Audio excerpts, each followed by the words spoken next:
সবাই আশা করেছিল সাকিব আল হাসানের স্থলাভিষিক্ত হবেন মেহেদী হাসান মিরাজ। সাকিবের মতো না হোক, অন্তত অলরাউন্ডার হিসাবে দলের পক্ষে কার্যকর ভূমিকা রাখবেন তিনি।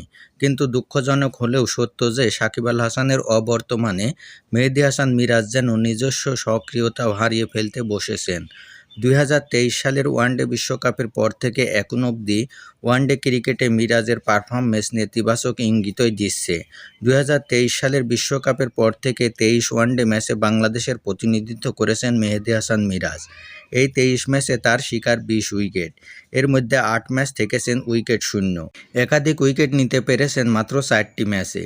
অন্যদিকে ব্যাট হাতেও যে তার দিনকাল ভালো যাচ্ছে সেটা বলার উপায় নেই। 23 ম্যাচের 21 ইনিংসে ব্যাট হাতে মিরাজ করেছেন 543 রান। 50+ ইনিংস খেলতে পেরেছেন মাত্র 4টি। সেঞ্চুরির দেখা পাননি। তার এই পারফরমেন্স কতটুকু হতাশাজনক তা বুঝতে হলে দেখতে হবে 2023 সালে সাকিব আল হাসানের পারফরমেন্স পরিসংখ্যান। সাকিব আল হাসান বাংলাদেশের জার্সিতে সর্বশেষ ওয়ানডে খেলেছেন 2023 সালে। সেই বছর 20 ইনিংসে সাকিব নিয়েছিলেন 22 উইকেট। অন্যদিকে চোখের সমস্যা থাকার পরেও ব্যাট হাতে তার সংগ্রহ ছিল 735 রান।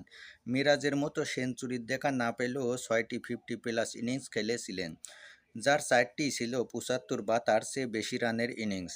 বুড়িয়ে যাওয়া সাকিবের চেয়ে ওই সময়টাতেও বেশ পিছিয়ে ছিলেন মেহেদী হাসান মিরাজ। অথচ মিরাজ এখন রয়েছেন ক্যারিয়ারের মধ্য গগনে। এখনই তার কাছ থেকে সর্বোচ্চ আলোর বিকিরণ প্রত্যাশিত, কিন্তু তিনি ব্যর্থতার ঘেরাটোপ থেকে বেরোতে পারছেন না।